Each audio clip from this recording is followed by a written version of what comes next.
fundamental a la hora de trabajar con HTML, con CSS, con JavaScript y sobre todo en cuanto nos metamos con Ajax, ¿vale? Hasta hace unos años esto no lo tenían los navegadores, pero hoy en día los navegadores tienen la consola del desarrollador. Es fundamental en cuanto os liáis un poco, de verdad, ¿vale? Antiguamente, por ejemplo, yo de hecho utilizaba Firefox básicamente porque tenía un plugin que se llamaba Firebug, que todavía lo tiene, pero bueno, ahora ya lo implementan de manera nativa los navegadores, que ayudaba muchísimo porque la verdad es que localizar un error en código JavaScript, por ejemplo, pues depende del tipo de error que sea, puede ser, vamos a decir, es puñetero, ¿vale? Es un entorno puñetero que no ayuda, ¿vale? Entonces, todos los navegadores hoy en día le tenéis la posibilidad de darle a F12 y os aparece lo que es la consola del desarrollador, ¿vale? Entonces, aquí tenéis diferentes opciones. Entre otras cosas, para HTML y CSS, en la parte de Elements, ¿de acuerdo? Si os fijáis, vais marcando los elementos en las etiquetas HTML, la propia consola os va diciendo en la visualización del navegador cuál es la parte que estáis marcando para que podáis ver qué es lo que ocupa, qué es lo que no ocupa, ¿vale? Y no solamente eso, sino que en la parte de abajo, bueno, esta consola puede estar así en vertical o en horizontal, eso ya son opciones, ¿vale? Pero en la propia parte de abajo de la consola os dice los estilos que afectan a ese elemento, de tal manera que si yo quiero ver qué afecta al título neuromante, pues tengo que localizarlo aquí, como veis, me viene a decir que este título es un H1, ¿vale? Fijaos que ocupa ese espacio en azul, que tiene un determinado padding y un determinado margen, señalado en clarito, ¿vale? Y que aquí abajo puedo ver claramente los estilos que están afectados, ¿vale? ¿Por qué? Porque hay una regla que es H1, H2 con el font family, para el H1 tengo un text decoration, para el H1 y el H3 tengo un text transform y un line height, ¿vale? Y no solamente esto, no solamente puedo ver qué es lo que le afecta, sino que sobre la marcha, de manera directa, sin afectar al código fuente, evidentemente, podría llegar a modificar una determinada propiedad. Por ejemplo, si yo quiero ver qué pasa si le quito el text decoration, overline, underline, lo desmarco y si os fijáis en la parte de la visualización ya no aparece, es decir, que de manera dinámica va representando en pantalla lo que vosotros vais tocando. Lógicamente no he tocado el fuente, esto es para ver sobre la marcha si un estilo me afecta o no me afecta, incluso puedo añadir algún estilo directamente, ¿vale? Text, align, text, guión align, dos puntos, no sé si lo he escrito bien, sí, right, ¿vale? Pues yo pongo esto y si os fijáis, de manera dinámica, arriba me ha situado alineado a la derecha el texto, ¿vale? Entonces esto de verdad que en cuanto se complica un poco la cosa, para dos chorradas y tres reglas como estamos haciendo aquí, bueno, pues no pasa nada. Pero en cuanto se complica un poco la cosa, la consola es fundamental, ¿vale? Fundamental.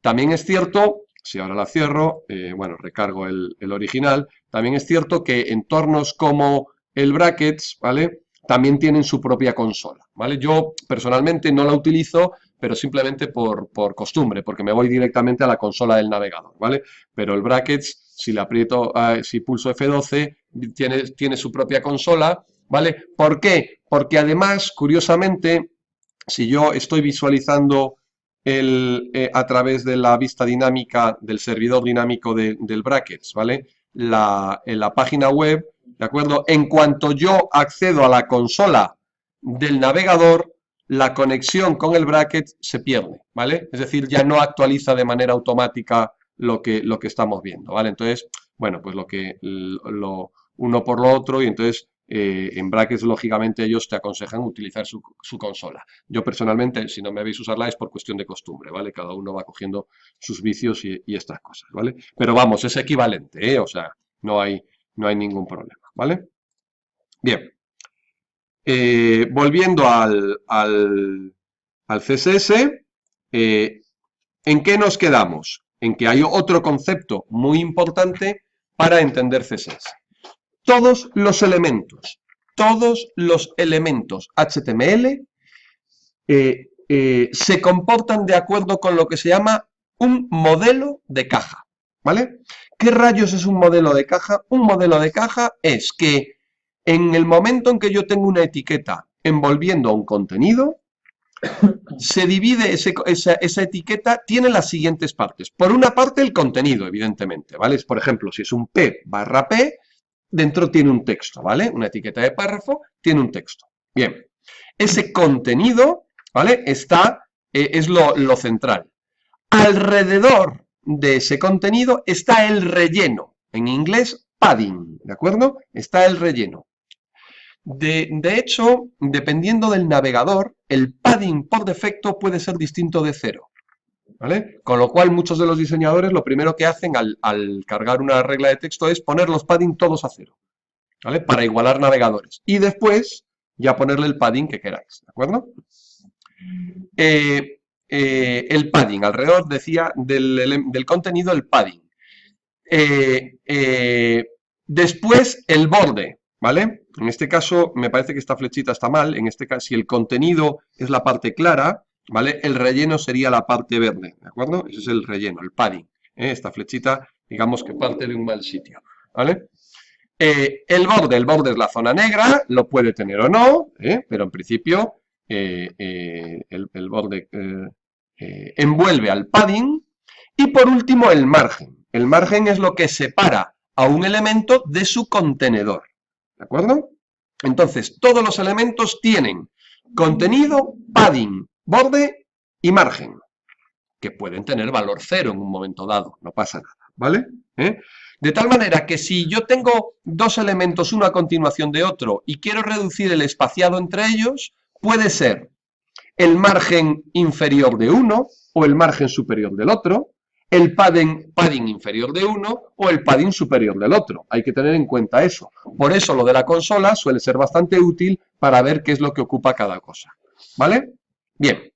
Una vez que tenéis que un elemento se comporta de acuerdo con el modelo de cajas, lo que pasa es que tenéis las propiedades que modifican todas esas propiedades, todos esos valores.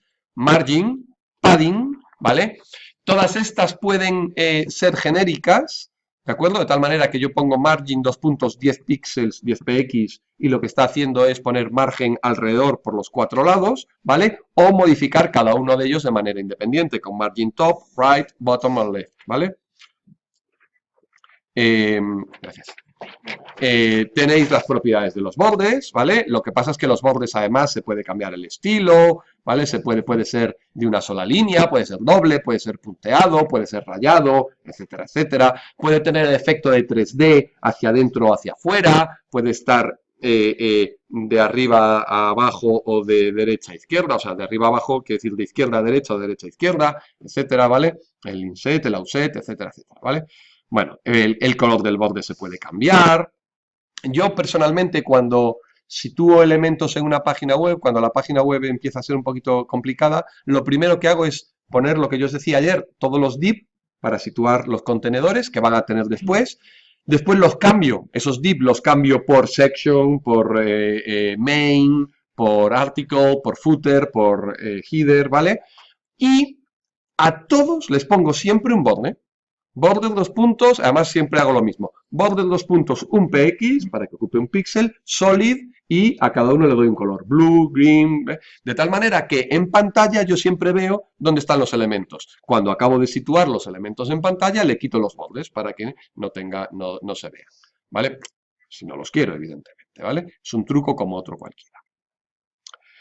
Las propiedades del outline. El outline es lo mismo que el borde, la diferencia es que no ocupa espacio, ¿vale? Quiero decir con esto que mientras que en las dimensiones de un elemento que está basado en cajas, todos los elementos están basados en cajas, las dimensiones del elemento incluyen desde el contenido hasta el borde, incluyendo el padding y el borde, ¿vale? El margen no forma parte del tamaño del elemento.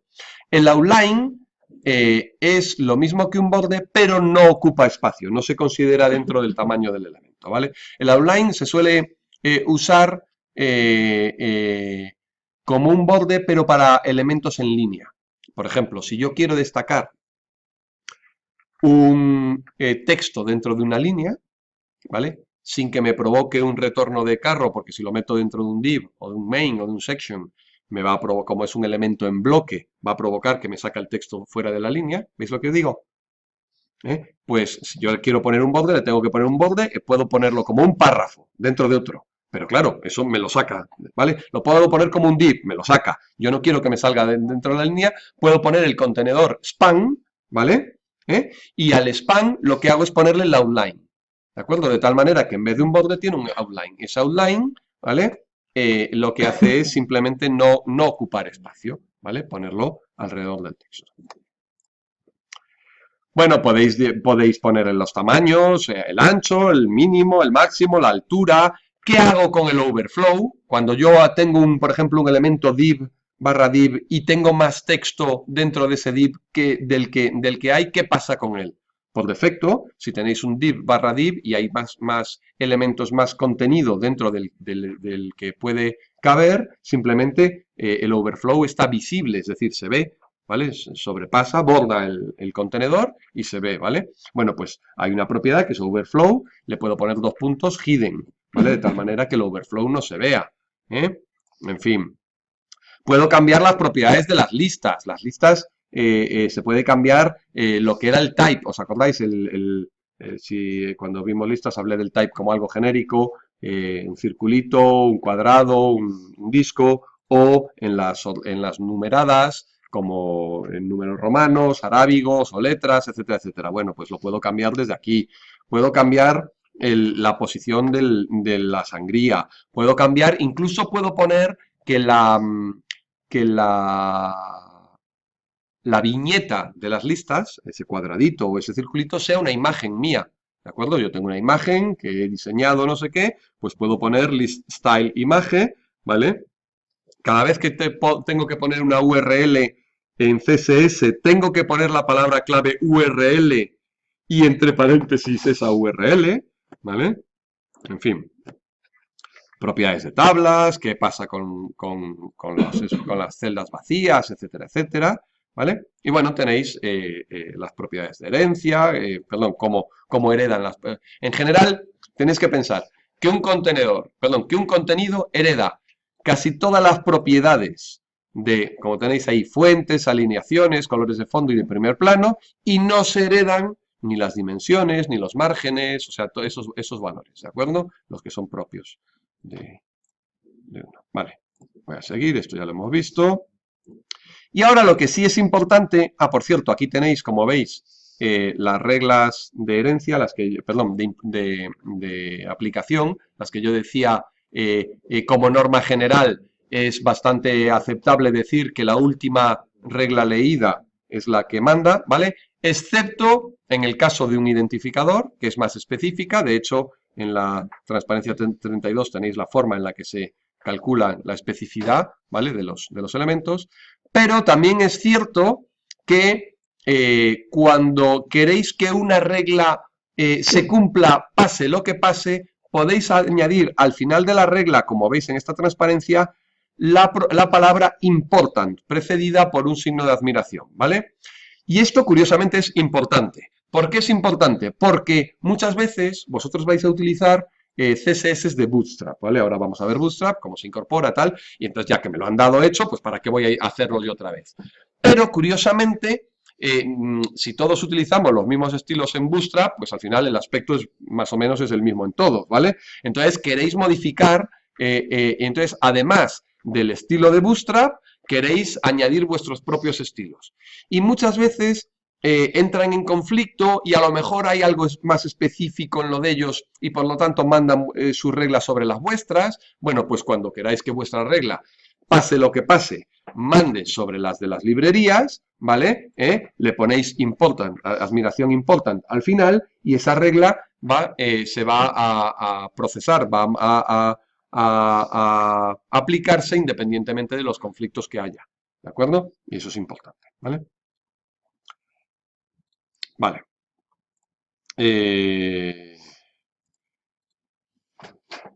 Sigue habiendo propiedades importantes de posicionamiento, ¿vale?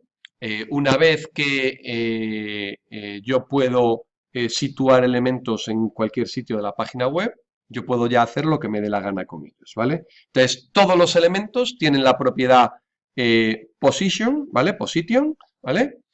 Que lo que hace es definir, digamos, dónde está el eje de coordenadas, ¿vale? Position define dónde está el eje de coordenadas, porque después las coordenadas del elemento se le dan con las propiedades top, left, right o bottom, ¿vale? Si yo cojo un...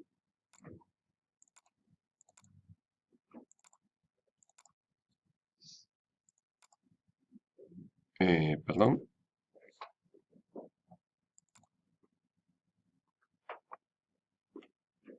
Esto es.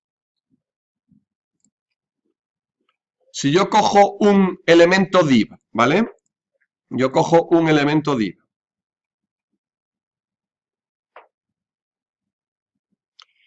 Y le digo que tiene posición absoluta, ¿vale? Un elemento div o cualquier elemento, ¿vale? Aquí está puesto como ejemplo. Y le digo que tiene posición absoluta, su eje de coordenadas se sitúa en la esquina superior izquierda, perdón, en la esquina superior izquierda de su contenedor si éste está posicionado, ¿vale? Si éste está posicionado. Vamos por partes. Esta capa, esto es un elemento div, ¿vale? Azulito, aunque no lo parezca con esta luz. Azulito, ¿vale? Este elemento div tiene un ancho y un alto. De hecho, es el elemento div 2, ¿vale? Os fijáis, tiene un ancho y un alto porque todas, fijaos en esta regla, todos los div tienen un ancho y un alto de 100%, ¿de acuerdo? El elemento 2 tiene color de fondo azul, posición absolute, y eso hace que al definir como posición absolute, su eje de coordenadas sea la parte superior izquierda, la esquina superior izquierda de su contenedor, ¿vale? Bien, si su contenedor es el document, el body barra body, pues es la parte superior izquierda, es de la ventana disponible, ¿vale? Es la parte superior izquierda del documento, sin más. Si su contenedor es otra etiqueta HTML, se refiere a ese contenedor, siempre y cuando ese otro contenedor esté a su vez posicionado. Si no está posicionado, sigue cogiendo el primero posicionado, ¿vale? ¿Qué quiere decir esto? Quiere decir esto que os fijéis. Este div 2 tiene, fijaos en esta etiqueta, este div 2 tiene dentro un div 4, ¿lo veis? Tiene un div 4, ¿de acuerdo? Bien. Este div 4 tiene un position absolute 200-200, ¿vale? Como está dentro del div 2, ¿vale? Este position absolute hace que el eje, el eje de coordenadas sí sea la esquina superior izquierda del div 2, ¿vale? ¿De acuerdo? De tal manera que ahora todas las coordenadas que yo le dé se referirán a la esquina superior izquierda del div 2, ¿vale? Si os fijáis, ¿cómo le doy las coordenadas? Le doy las coordenadas, yo personalmente con las propiedades left y top, suelo utilizarlo siempre, ¿vale? Que es los píxeles que le separa de la parte izquierda y los píxeles que le separa de la parte superior. Es decir, le estoy dando la coordenada de la esquina superior izquierda del elemento, ¿vale? Bien. Si os fijáis en la visualización de este documento, que por cierto está entre los ejemplos del CSS, me parece, creo que os lo he subido, ¿vale? Si no, os lo subo ahora mismo, casi es lo mejor que puedo hacer. ¿No está?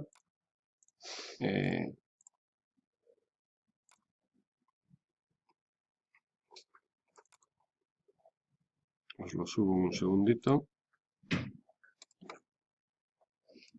Vale, pues lo que quiero es que observéis, se llama posicionamiento absoluto CSS2, ¿de acuerdo? HTML. Lo que quiero es que observéis que el div 4, que estaba dentro del div 2, se sitúa a 200 píxeles de la parte superior izquierda del div 2 y a 200 a 200 de arriba y a 200 de la izquierda. Sin embargo, en pantalla podéis ver que parece que el 4 está fuera del 2. ¿Por qué? A ver, esta es la capa 4, ¿vale? Tiene un 4, ¿lo veis? Es naranjita y parece que está fuera, ¿no? Pero está dentro. ¿Cuál es el tema? El tema es el overflow. O sea, está en la capa, se ha salido de la capa porque de lo que se ve, porque se ha salido, pero como el overflow por defecto está visible, se ve. De hecho, si yo a la capa 2, disculpad, a los div les llamo capa por costumbre, ¿vale? Si al div 2 le pongo la propiedad overflow hidden, esa capa 4 debería dejar de verse, ¿lo veis? Ya no se ve. Simplemente porque el overflow, todo lo que salga de las dimensiones ya no se ve. ¿De acuerdo? Pero el posicionamiento sí que era el correcto. Voy a ponerle esto. ¿Vale? En este mismo ejercicio, quiero que veáis que el div 1, ¿vale? No tiene posicionamiento de ningún tipo, ¿vale? Simplemente tiene que el color es rojo. Pues si un elemento no tiene posicionamiento de ningún tipo, aparece con la secuencialidad normal de HTML. El HTML es secuencial, ¿vale? Veamos. El div 2, que es el siguiente, sí tenía posicionamiento y se puso a 200, 200. Y el 4, que estaba dentro del 2, ¿vale? Perfecto. El div 3, ¿vale? No tiene posicionamiento tampoco. Por lo tanto, el div 3 se sitúa donde le corresponda, ¿vale? Donde le corresponda. ¿Qué es donde le corresponda? Pues en la secuencialidad. Ya, Santiago, pero, ojo, es que el div 2 estaba en medio. ¿Por qué no se pone detrás del div 2?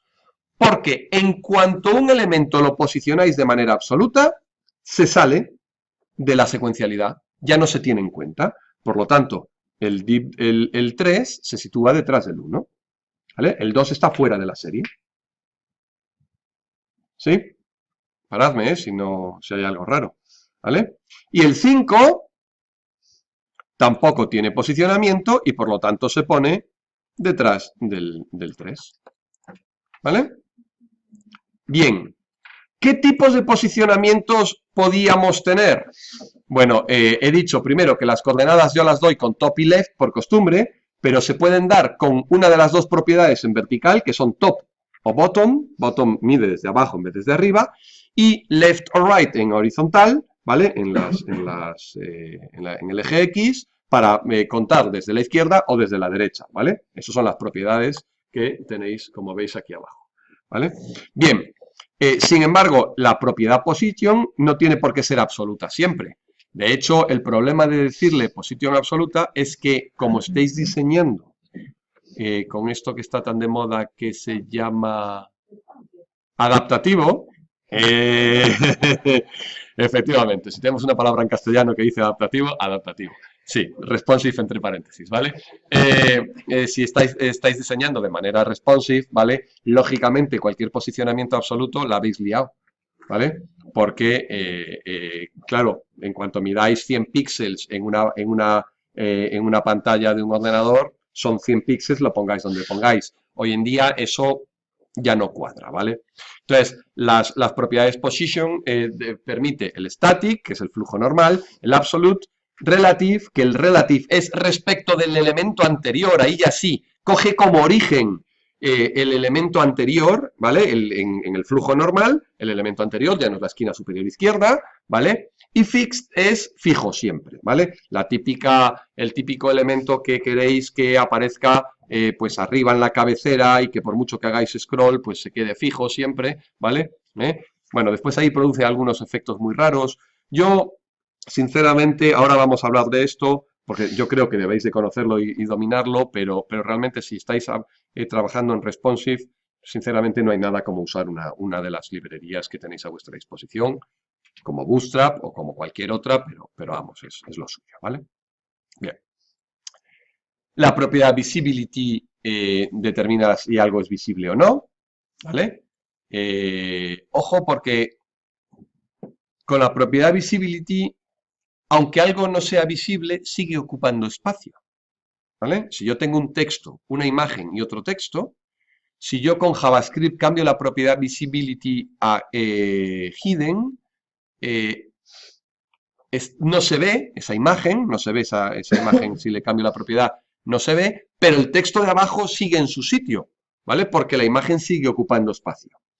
La otra propiedad que puede cambiar eso es display, ¿vale? La propiedad display puede ser equivalente, entonces con los valores none o block o inline, ¿vale? None es que no se ve, ¿de acuerdo? Es el equivalente a la propiedad visibility, pero none lo que hace es que ese elemento además no ocupa espacio, con lo cual si yo tengo un texto, una imagen y un texto, y a la imagen le pongo la propiedad display a none, el texto de abajo sube porque la imagen deja de ocupar espacio, ¿de acuerdo? Esto es muy útil en menús desplegables. Menús desplegables podéis poner un div, dentro otros div y la propiedad display a none y se van desplegando o no a medida que le ponéis la propiedad display a none o a block, ¿vale? Block es que se vea en bloque, inline es que se vea en línea. La propiedad display tiene además otros valores que podéis consultar por ahí.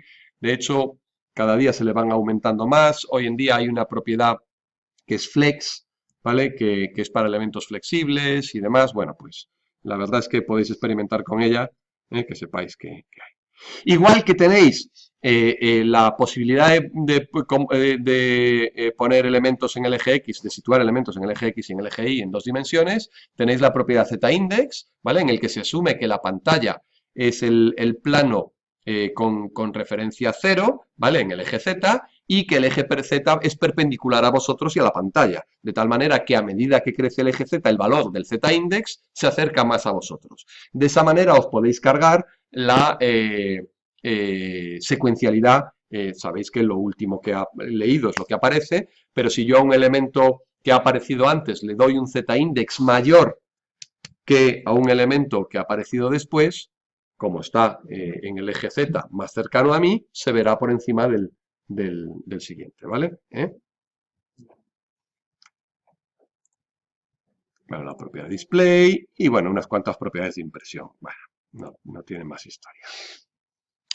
Por último, en cuanto a las hojas de estilo específicas, esto está de moda, ¿vale? Se pueden utilizar hojas de estilo diferentes para verlo en pantalla, para imprimirlo, para verlo en... Yo, por ejemplo, tengo los típicos listados de alumnos con una imagen de una impresora para darle, cuando para imprimir un elemento tenéis el método print en window.print en JavaScript, ¿vale? Y se imprime lo mismo que hay en pantalla, es lo mismo que darle al imprimir del navegador, ¿vale?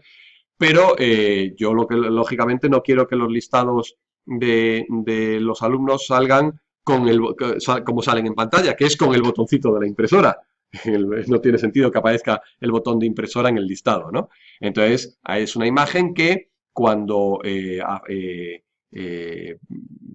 se imprime no aparece. ¿Por qué? Porque hago una hoja de estilos propia para print, para impresora, ¿vale? En el que pone que esa imagen tiene display 2.9, ¿vale? De tal manera que esa imagen no se ve en la impresora, pero sí se ve en pantalla, ¿vale? Entonces podéis utilizar diferentes hojas de estilo. ¿Cómo hago eso? Simplemente poniendo, como veis aquí, en la etiqueta link, media igual a print, o media igual a handle held, o media igual a tv, o media igual a lo que sea, ¿vale? Dentro de las diferentes opciones que tenéis.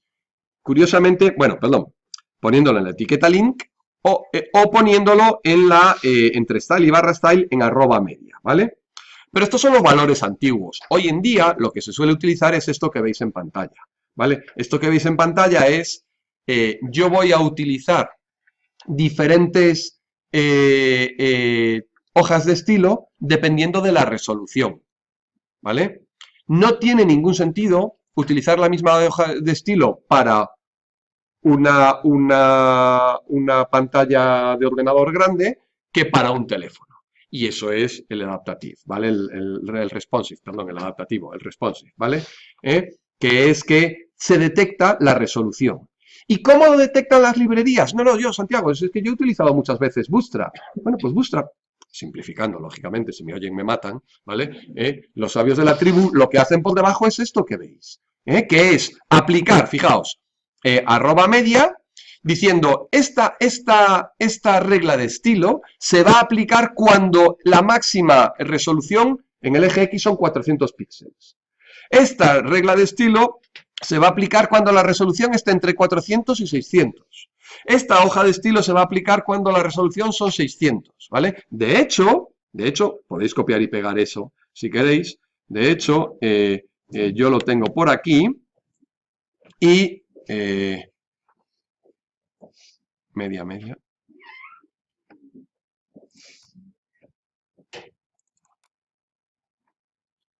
Bien, pues lo tenía por aquí. No, pues no lo he traído, a ver. Prueba media, sí, aquí está. ¿Vale? Fijaos, es exactamente lo que acabamos de ver, ¿vale? Es una copia y pega del código, ¿eh? Es una capa, div, ¿vale? Con una posición absoluta, no sé qué y tal y cual. Y lo que pasa es que tengo tres diferentes reglas que aplican a div, ¿vale? Dependiendo de la resolución. Si yo visualizo esto, ¿vale? Fijaos, dice, está en verde si la resolución mínima son 600 píxeles. Está en rojo entre 400 y 600. Y está en azul cuando es 400. Yo tengo esta visualización, ¿vale? Si yo minimizo el tamaño de este navegador, debería aplicarse las otras reglas, ¿vale? Voy a ir empequeñeciéndolo poco a poco. Fijaos, acaba de pasar a rojo porque la resolución pues estará entre 400 y 600, ¿vale? Y ahora sigo empequeñeciendo esto y ahora estamos en el tamaño de un teléfono más o menos. Lógicamente, hombre, cambiar de color el fondo de una capa no tiene ningún sentido, ¿vale? Bueno, no tiene ningún sentido, en fin, no es aplicable. Pero sí que puedo resituar los elementos. A ver, ¿qué quiere decir que algo es responsive? No quiere decir que se vuelve más pequeño. Cuidado con los diseños, ¿eh? Que vosotros tenéis la página la página web y tenéis 5 imágenes en línea, ¿vale? O un menú en línea. Pensad en un menú en línea, ¿de acuerdo? En una página de un ordenador, perdón, en una pantalla de un ordenador. No hay ningún problema porque tengo ancho suficiente y con el ratón puedo acceder a cualquiera de las opciones. Cuando yo visualizo lo mismo en una pantalla de un dispositivo mucho más pequeño, no puedo permitir que esos elementos aparezcan en línea todavía, en horizontal. La manipulación de una página para un usosaurio en horizontal, en un teléfono, es un horror, ¿vale? No quiere decir que el mismo diseño que sea adaptativo, perdón, o responsive, no quiere decir que sea el mismo diseño en pequeño y en grande. No. Quiere decir que es suficientemente cómodo para que el usosaurio no tenga ningún problema a la hora de manejarlo. Ese menú que estaba en línea en una pantalla grande debe de convertirse a un menú en vertical en una pantalla pequeña. ¿Vale? ¿Por qué? Porque el desplazamiento vertical en un teléfono es muy fácil, pero el desplazamiento horizontal es un horror, ¿vale? Supongamos que le hacemos leer texto en horizontal con desplazamiento continuo en cada línea. O sea, os odia. El usosaurio os odia. No vuelve a conectarse jamás a vuestra página. Hay que dar cierta facilidad, ¿vale? Supongamos que tenemos 5 imágenes que cada una es un enlace. Pues lógicamente tienen que aparecer, ¿vale? Con posicionamiento en vertical. Pues es tan simple como que en estas reglas, en vez de cambiar el color de fondo, cambiamos el posicionamiento, ¿vale? Y le ponemos un posicionamiento relativo con un left a 0. ¿Lo veis? Y automáticamente, ¡pop!, se pone todo en vertical. ¿De acuerdo? Entonces, hay que tener en cuenta eso, ¿vale? O, como veremos con Bootstrap, es posible que tengáis en una pantalla grande de ordenador imágenes que están de adorno, digamos, que hacen muy bonita vuestra página, pero que os interesa que en una pantalla pequeña de un teléfono no aparezca simplemente porque ocuparía espacio y por muy bonito que sea, pues está molestando en la navegación, ¿vale? Entonces, pues veréis que con elementos con librerías como Bootstrap, lo que hace es poner que el display esté none, ¿vale? Entonces directamente no aparece. Las librerías como Bootstrap os facilitan este tipo de cosas, ¿vale? Pero como veis, este color de fondo, digamos que se adapta al tamaño, a la resolución, ¿de acuerdo?, del dispositivo. De hecho, otra vez, dentro de la consola de los navegadores, curiosamente tenéis la posibilidad, no recuerdo dónde, aquí, de ver, ¿dónde era? Aquí sí, efectivamente, de ver el resultado de vuestra página dependiendo del dispositivo sobre el que lo estáis viendo, ¿vale? Incluso aparecen marcas, o sea, como veis, ¿vale? Así se vería en este, así se vería en un iPhone, así se vería en un iPad, en fin, así se vería en un Galaxy S5, ¿vale? ¿De acuerdo? Lo cual está bastante bien para ver una simulación y demás, ¿de acuerdo? Bueno, como os decía entonces, la necesidad de este tipo de cosas surge de la utilización de esos dispositivos móviles, ¿vale? Y se basa todo en esto. Lo que pasa es que, claro, hacer muchas hojas de estilo diferentes para cada dispositivo es relativamente molesto, mientras que utilizar alguna librería de los que me lo facilita, pues es mucho más fácil, ¿vale? Vale. Podéis usar para los diferentes tipos de hojas de estilo, podéis usar no solamente las resoluciones, sino la altura, la orientación, ¿vale? Al fin y al cabo, curiosamente, en los dispositivos móviles, la orientación se detecta en los lenguajes de programación con un evento, ¿vale? Y, por supuesto, las librerías y los CSS y los navegadores lo pueden detectar y lo detectan, de hecho, ¿vale? Entonces podéis poner una hoja de estilo dependiendo de si la orientación es tipo retrato o tipo paisaje, ¿vale? Es decir, si está en vertical o en horizontal, ¿eh? Y de esa manera podéis adaptar mejor el aspecto de vuestra página, ¿vale? Y dentro de CSS2, lo último de lo último es la manipulación de fuentes externas. Dijimos con HTML que era una lata, ¿vale? La incorporación de fuentes. Pues ya no. Es tan sencillo como esto, ¿vale? Esta etiqueta, @fontface, dentro del estilo, os permite incorporar nuevas fuentes, ¿vale? Os invito a que veamos.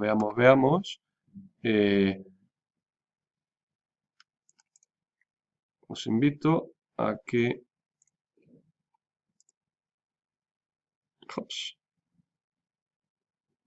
me digáis qué pone ahí. Esto no es más que, esto lógicamente, si yo tuviera que hacerlo con HTML4 y CSS, ¿vale? Clásico de toda la vida, sería una locura. ¿Por qué? Porque es más que probable que el navegador del cliente que estuviese viendo esto no tuviese instalado esta fuente, ¿vale? Con lo cual, esto saldría directamente pues en un Arial o algo así, ¿vale? Yo lo que me he hecho es incorporar una fuente que se llama Ming Imperial. Yo estas cosas, lógicamente, como os he dicho, las bajo para pruebas y demás, ¿vale? Aquí pone, a ver si sabes qué pone en este texto, ¿vale? Y debajo una palabra muy comodín que yo utilizo para todo, que se llama Quachifu, ¿vale? Entonces, quiere decir que puede poner cualquier texto, ¿vale? Entonces, esto es sencillísimo de utilizar, ¿vale? Fijaos, directamente, bueno, lo primero es conseguir, en mi caso, la fuente, pero ni siquiera eso. La etiqueta fontface, ¿vale? Permite dos atributos, @fontface, entre llaves, permite dos propiedades. Fontfamily, que es el nombre que le vais a dar a la fuente. Ojo, no el nombre que tiene, sino el nombre cómo lo vais a identificar vosotros. Es decir, aquí es donde yo podría poner Quachifu, ¿vale? ¿De acuerdo? Y la URL de la que yo saco esa fuente. No tiene por qué ser una URL local, ¿vale? Yo lo hago, yo cuando hago estas pruebas, pues normalmente me conecto a internet y me hago una descarga de una fuente de estas gratuitas para hacer las pruebas. Suelo utilizar siempre además el mismo, creo que es de Dafont, ¿vale? De aquí, efectivamente, ¿vale? Me bajo alguna fuente y en fin, ¿vale? Entonces, lo que hago es simplemente poniendo esta etiqueta, ¿vale? Acto seguido podéis utilizar el identificador que habéis dado al font family, ¿vale? En cualquiera de los elementos de vuestra página. De hecho, yo lo he puesto para todos los H1 en la siguiente regla. Y simplemente, como veis, lo que he utilizado son dos H1 para indicar a ver si sabes que ponen este texto y el Quachifu, ¿vale? El resultado, pues es como habéis visto evidentemente, ¿vale? Esto está muy bien porque la facilidad para manipular fuentes, pues muy sencilla. ¿vale? Y la URL ni siquiera tiene por qué ser local, insisto. ¿De acuerdo? Por otra parte, viendo el problema de las fuentes, Google dijo, pero no hagas ni eso, yo te doy las fuentes, ¿vale? Y entonces os permite otra forma. Dependeréis de Google, evidentemente, pero hombre, depender de Google hoy en día es bastante común, sobre todo para las librerías y cosas de estas, ¿vale? Y entonces, ¿qué es lo que pasa? Que Google, bueno, en el ejemplo, como veis, fijaos que tenéis, en vez de chino, me he bajado el Olympic Branding, ¿vale? Olympic Branding TTF, su fichero. Hay varios formatos de ficheros, el TTF, el otro es el ODD o ODF o algo así, no me lo sé de memoria, ¿vale? El caso es que, bueno, en este caso son URLs, son ficheros que están en el mismo servidor, en este caso en local, ¿vale? Y como veis le he dado nombre Olympic a la font family, ¿vale? Insisto, este nombre no es una palabra reservada, es el que yo le he dado, ¿de acuerdo? Ahí podría poner Quachifu, siempre y cuando después, cuando lo usara, pusiera Quachifu, lógicamente, ¿vale? Pero, como os decía, Google ha dicho, un momento, yo sé que hay problemas en las fuentes, ¿vale? Pues, acto seguido, os ofrece la posibilidad de usar fuentes que os descargáis de ellos directamente, que el usuario se conecta a Google para bajarse, ¿vale? Con esta etiqueta. Esta etiqueta es como la etiqueta link del CSS, ¿vale? Y lo que pasa es que en el href podéis poner la URL que Google os proporciona para bajaros fuentes. Simplemente tenéis que poner de forma URL encoded, entiendo que sabéis lo que es URL encoded, que es unido a la URL un interrogante y la palabra clave family igual a y el valor de la familia que queráis bajaros, ¿de acuerdo? Y simplemente a partir de ahí podéis usar esa familia de fuente directamente. En este caso, ¿vale? Cuando el navegador lee esta etiqueta, se conecta a Google, descarga la fuente y la aplica en consecuencia, donde la estéis utilizando, ¿vale? Es exactamente igual. Bueno, también la podéis utilizar con @import, pero hoy en día os recomiendan que utilicéis mejor la etiqueta link en vez de @import, ¿vale? Vale. ¿Y de dónde saco yo estas fuentes? Estas fuentes las saco simplemente de Google, ¿vale? Yo me cojo un navegador, me voy a Google Fonts, ya no me sé cómo es, Google Fonts, aquí está. Me voy a Google Fonts y veis que tenéis un montón de fuentes disponibles, ¿vale? Y además, pero un montón quiero decir cientos, ¿eh? O sea, yo puedo darle aquí a esta página a bajar, ¿vale? Hasta que me canse, ¿de acuerdo? Hasta que me canse.